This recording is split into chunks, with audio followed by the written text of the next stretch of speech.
Bismillahirrahmanirrahim. Assalamualaikum warahmatullahi wabarakatuh. Alhamdulillah wassalatu wassalamu ala Rasulillah wa ala alihi washabbihi wa mawalah. Rabbi syrah li sadri wa yassir li amri wahlul 'uqdatam min lisani yafqahu qawli. Rabbi zidni ilma warzuqni fahma.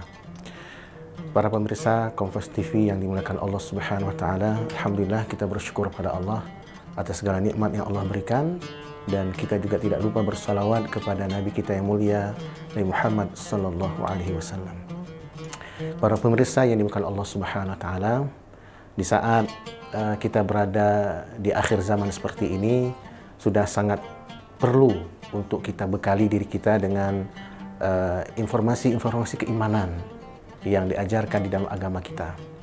Karena Nabi kita Muhammad sallallahu alaihi wasallam menyebutkan dalam satu hadisnya yang sangat populer bahwa manusia-manusia yang akan ada di akhir zaman nantinya adalah orang-orang yang akan mempertahankan agama bagaikan dia memegang bara api. Begitu sulit sekali memegang agama di zaman itu, sehingga Nabi mengatakan bahwasanya memegang agama di zaman itu bagaikan memegang bara api.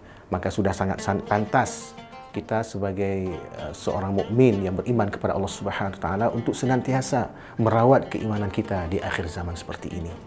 Para pemirsa Kompas TV yang dimuliakan Allah Subhanahu wa taala. Satu waktu Nabi kita Muhammad sallallahu alaihi wasallam bersabda, "Yushiku an tada'a 'alaikumul umamu kama tada'al akalatu ila qas'atiha." Akan tiba waktunya kalian wahai orang-orang Islam dikepung oleh orang-orang di luar Islam bagaikan orang-orang yang lapar mengepung makanan yang ada di atas meja hidangan. Pada saat itu Nabi sallallahu alaihi wasallam menyampaikan informasi ini, maka para sahabat bertanya kepada beliau, "Amin qillatin nahnu yauma idzi ya Rasulullah?" Wahai Rasulullah, apakah kami pada saat itu sedikit, kaum umat Islam pada zaman itu sedikit sehingga kami dikepung dari segala penjuru seperti yang engkau sabdakan tadi? Maka Nabi Muhammad SAW mengatakan, "Bal antum yauma idzin katsir." Bahkan kalian pada waktu itu banyak, kalian mayoritas. "Walakinnakum ghutha'un ka ghutha'is sail." Tetapi kalian pada zaman itu bagaikan buih di atas air yang mengalir. Kalian tidak punya kualitas. Kalian dibawa kemana-mana sebagaimana air yang mengalir itu. Lalu Nabi mengatakan lagi bahwa akan dicabut rasa takut musuh kalian kepada kalian dan dicampakkan kepada kalian penyakit wahan. Lalu para sahabat bertanya kepada Nabi sallallahu alaihi wasallam, "Wa mal wahnu ya Rasulullah?" Apakah wahan yang engkau maksud itu hai Rasulullah? Maka Rasulullah mengatakan, wahan itu adalah hubbud dunya wa karahiyatul maut. Cinta kepada dunia dan takut kepada mati. Para pemirsa Kompas TV yang dimuliakan Allah Subhanahu wa taala. Demikianlah kondisi zaman yang telah kita alami di zaman kita sekarang, bahwa begitu sulit kita mempertahankan iman, merawat iman di zaman kita ini. Begitu banyak aliran-aliran sesat yang ada di sekeliling kita, yang kalau kita tidak waspadai, kita saja bisa saja akan terjerumus untuk mengikuti aliran-aliran itu. Dalam hadis Nabi yang lain Nabi sallallahu alaihi wasallam menyebutkan, "Yahmilu hadzal ilma min kulli khalafin 'uduluh yanfuna 'anhu tahrifal ghalin wa intihalal mubtilin wa ta'wilal jahilin."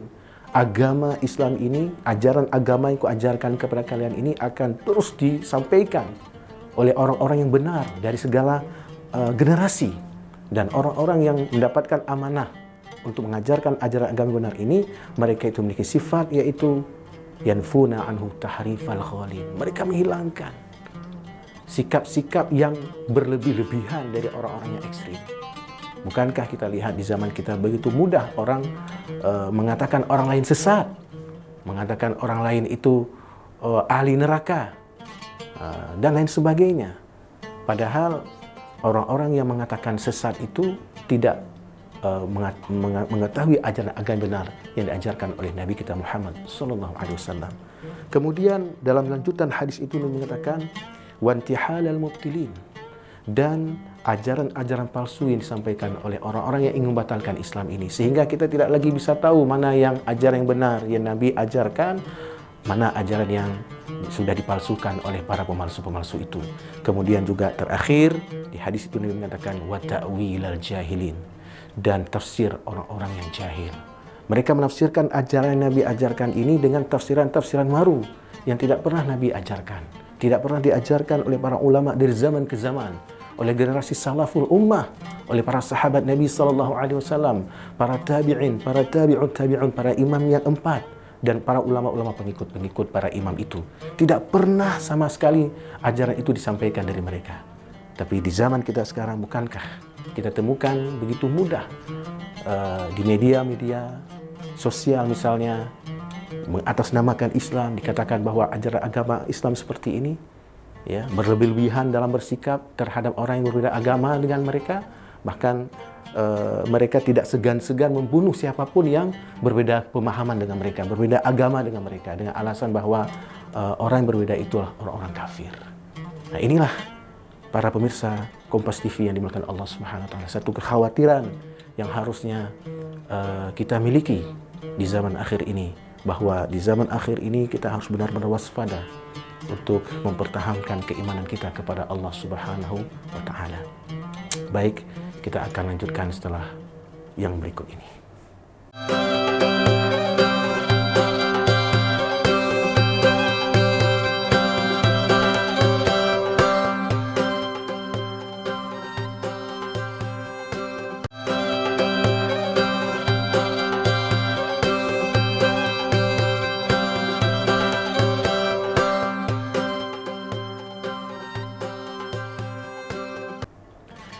Para pemirsa Kompas TV yang dimuliakan Allah Subhanahu wa taala.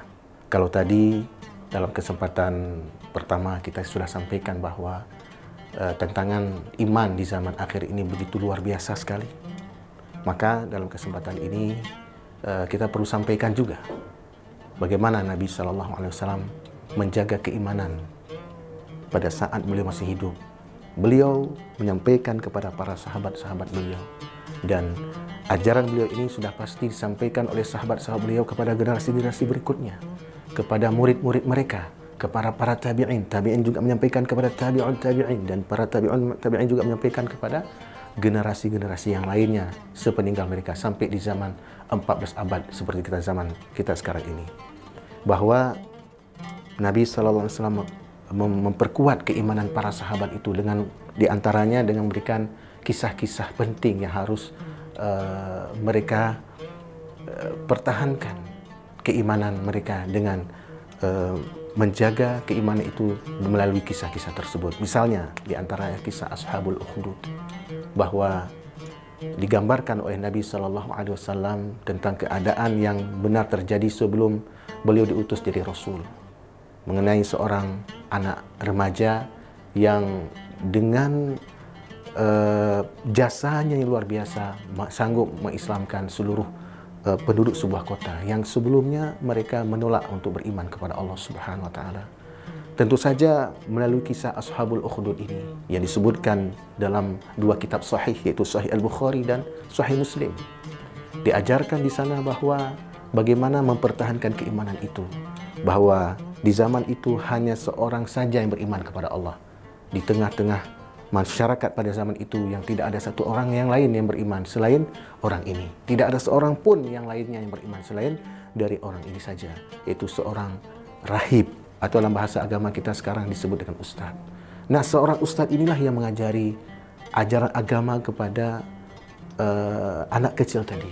Dah melalui anak kecil ini, kemudian ajaran agama tersebar ke seluruh penduduk kota. Bagaimana diajarkan oleh Nabi kita Muhammad SAW, bagaimana perjuangan anak kecil ini. Allah berikan karomah, Allah berikan kelebihan kepada anak kecil ini, bisa menyembuhkan semua penyakit-penyakit yang diidap oleh masyarakat di zaman itu yang belum beriman pada Allah. Dan anak-anak kecil itu mau untuk mengobati penyakit-penyakit mereka kalau mereka mau beriman kepada Allah. Dan mereka katakan, saya tidak bisa menyembuhkan, yang menyembuhkan kalian hanya Allah.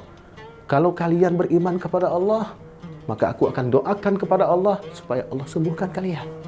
Jadi semua kepada orang-orang yang sakit selalu ajaran tauhid ini, ajaran iman ini disampaikan kepada mereka, sehingga pelan-pelan kemudian mereka seluruhnya beriman kepada Allah Subhanahu wa taala. Para pemirsa Kompas TV yang dimuliakan Allah Subhanahu wa taala. Meskipun kita kemudian melihat banyak ujian-ujian yang diterima oleh anak kecil ini, diterima oleh gurunya, bahkan gurunya sendiri sampai dibelah dua karena gurunya tidak mau kembali ke agama lama, tidak mau untuk menyembah raja. Maka pada saat itu gurunya dilihat langsung oleh anak kecil tadi, dia dibelah dua. Tapi pembantangan seperti itu tidak membuat anak kecil ini kecut, tidak membuat anak kecil ini takut. Dia tetap mempertahankan keimanannya. Begitu juga menteri raja yang sudah beriman kepada Allah, dibelah juga dua, tapi tetap mempertahankan keimanan kepada Allah Subhanahu wa taala. Sampai akhirnya dikisahkan oleh Nabi sallallahu alaihi wasallam sendiri dalam kitab Sahih Bukhari dan Sahih Muslim itu bahwa seorang ibu yang akan diterjunkan ke tempat pembakaran, seluruh manusia dibakar di tempat itu, dia menggendong seorang bayi.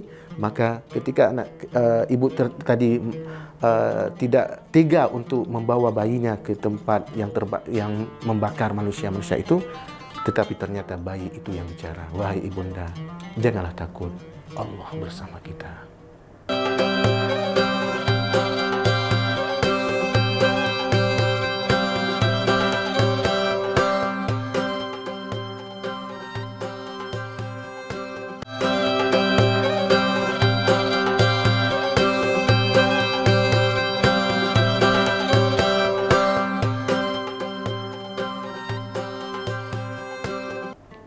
Para pemirsa Kompas TV yang dimuliakan Allah Subhanahu wa taala, alhamdulillah ada beberapa hal yang sudah kita sampaikan tadi berkaitan dengan bagaimana merawat iman di akhir zaman.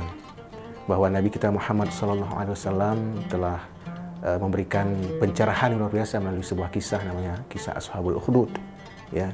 Dan kisah Ashabul Ukhdud ini bisa kita baca dalam kitab Al-Quran sendiri dalam juz ke-30, yaitu dalam surah Al-Buruj. Jadi para pemirsa yang ingin mendalami kisah ini boleh langsung melihat ke dalam tafsir dari ayat-ayat di surah Al-Buruj tersebut. Para pemirsa Kompas TV yang dimuliakan Allah Subhanahu wa taala, Nabi Muhammad SAW juga telah membedakan, ya, di dalam kehidupan kita ini mengenai status iman kita. Bahwa ada iman yang diterima oleh Allah Subhanahu wa taala, ada iman yang tidak diterima oleh Allah Subhanahu wa taala. Iman yang diterima oleh Allah tentu saja iman yang Nabi ajarkan. Tapi kalau iman yang tidak diajarkan beliau, maka tentu tidak diterima oleh Allah Subhanahu wa taala. Misalnya di dalam surah Al-Baqarah sendiri, Allah Subhanahu wa taala menyebutkan di awal surah, ya, Allah mengatakan fa in amanu bimithli amantum bihi faqad ihtadaw. Jika mereka beriman sebagaimana imannya manusia-manusia ini, yaitu maksudnya sahabat-sahabat Nabi, yang Nabi ajarkan langsung keimanan kepada mereka ini, faqad ihtadaw, maka sungguh-sungguh mereka telah dapat hidayah Allah Subhanahu wa taala. Jadi siapapun manusia di muka bumi ini yang jumlah manusia saat ini adalah sekitaran 8 miliar orang, ketika keimanan mereka ini sebagaimana diajarkan Nabi sallallahu alaihi wasallam dahulu kepada para sahabatnya, maka iman mereka diterima oleh Allah Subhanahu wa taala. Jika tidak, maka tidak. Makanya di awal surah Al-Baqarah itu Allah menyebutkan ciri-ciri orang-orang beriman yang sebenarnya seperti apa, dan ciri-ciri orang yang imannya pura-pura, bermain-main dalam keimanannya seperti apa. Ya, di dalam 5 ayat awal surah Al-Baqarah itu Allah jelaskan ciri-ciri orang-orang yang beriman yang sebenar-benar iman, ya. Kemudian di 11 ayat berikutnya, 11 ayat berikutnya dijelaskan mengenai sifat orang-orang yang beriman kepada Allah yang hanya pura-pura, memperlihatkan iman kepada masyarakat tapi dia menyembunyikan kekafiran. Kalau dalam bahasa agama dibahasakan dengan munafik. Yang dimaksudlah nifaq i'tiqadi, ya, bahwa orang munafik ini sebenar-benarnya adalah orang kafir, ya. Dia hanya memperlihatkan keimanan kepada orang lain tapi dirinya menolak iman itu sendiri. Nah, jadi bukan munafik amali, ya. Munafik amali adalah orang-orang yang memperlihatkan kebaikan-kebaikan, ya, tapi dia masih beriman kepada Allah Subhanahu wa taala. Nah, itu berbedanya dengan munafik i'tiqadi. Para pemirsa Kompas TV yang dimuliakan Allah Subhanahu wa taala, kemudian Allah jelaskan tentang sifat orang kafir dalam 2 ayat, ya. Jadi sesungguhnya dalam ajaran agama kita sudah sangat jelas disampaikan oleh Muhammad SAW, sehingga dalam satu hadisnya Nabi menyebutkan bahawa ajaran yang beliau ajarkan ini adalah lailuha kanahariha la yadhi'u anha illa halik. Bahwa ajaran yang demikian terang benderang ini adalah bagaikan malamnya seperti siangnya. Jadi malam yang gelap gulita saja bagaikan siang. Nabi ajarkan seperti itu. Begitu terang benderang ajaran Nabi ini. Sehingga tidak mungkin ada yang mengatakan bahwasanya ada yang Nabi belum ajarkan. Semua sudah Nabi ajarkan. Dan Nabi ajarkan dengan begitu jelas sekali. Kemudian penting juga untuk disampaikan dalam kesempatan ini para pemirsa Kompas TV yang Allah Subhanahu wa taala, bahwa ajaran Nabi yang terang benderang seperti ini satu waktu dibahasakan beliau dengan bahasa Hanafiyatis Samhah. Dalam satu hadisnya Nabi mengatakan bahawa bu'ithu bil Hanafiyatis Samhah. Aku diutus oleh Allah Subhanahu wa taala untuk menyampaikan ajaran yang lurus lagi lapang. Jadi kebenaran ajaran agama kita ini, ajaran agama Islam ini tidak kemudian membuat kita memaksa orang lain untuk menerimanya begitu saja, tidak demikian. Tapi kita harus menyampaikan ajaran agama ini dengan leluasa, dengan bebas, yang kemudian tidak memaksa orang lain untuk memeluknya tanpa keinginan orang ini maksud. Nah, ini yang Nabi ajarkan. Sehingga Nabi katakan dua hal dalam hadis Nabi itu. Bu'ithtu bil hanafiyatis samhah. Aku diutus oleh Allah Subhanahu wa taala untuk menyampaikan ajaran yang benar, yang lurus ini dengan cara yang lapang. Ini yang harus kita pegang, para pemirsa Kompas TV yang dimuliakan oleh Allah Subhanahu wa taala. Para pemirsa Kompas TV yang Allah Subhanahu wa taala, makanya Nabi Muhammad SAW mencontohkan dalam kehidupan beliau sendiri. Beliau adalah pribadi yang benar-benar mempraktekkan apa yang beliau sampaikan kepada umatnya. Sampai satu waktu beliau, ketika beliau dihadang oleh seseorang yang namanya Du'sur, memaksa beliau untuk mengatakan bahwasanya mayyamna'uka minni ya Muhammad. Du'sur berkata, wahai Muhammad, siapakah yang bisa menolongku sekarang kalau aku membunuhmu, wahai Muhammad? Apa kata Muhammad SAW? Allah yang menolongku. Jadi kemudian Du'sur ini tiba-tiba gemetar tubuhnya. Pedang yang ada di tangannya kemudian jatuh dan Muhammad memegang pedang tersebut.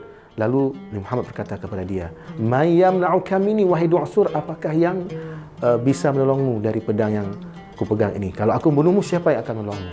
Du'sur kemudian mengatakan, wahai Muhammad, tidak ada yang bisa menolongku, maafkan aku. Tapi Nabi kemudian mensyaratkan, wahai Du'sur, maukah engkau memeluk Islam? Tidak, wahai Muhammad, tapi aku berjanji aku tidak akan lagi memusuhimu dan aku tidak akan mengajak siapapun lagi untuk memusuhimu. Dan apa kata Nabi Muhammad berikutnya? Silakan, wahai Du'sur, karena dalam ajaran agama ini tidak ada pemaksaan untuk memeluknya. Jadi luar biasa ajaran kita Muhammad sallallahu alaihi wasallam ini, yang mudah-mudahan dapat menginspirasi kita bahwa ajaran agama beliau ini kita sampaikan kepada siapapun di muka bumi ini, tapi kita menyampaikannya dengan lapang dan toleran. Demikian mudah-mudahan dapat menginspirasi kita semua untuk merawat iman di akhir zaman seperti ini. Demikian wabillahi taufiq wal hidayah. Assalamualaikum warahmatullahi wabarakatuh.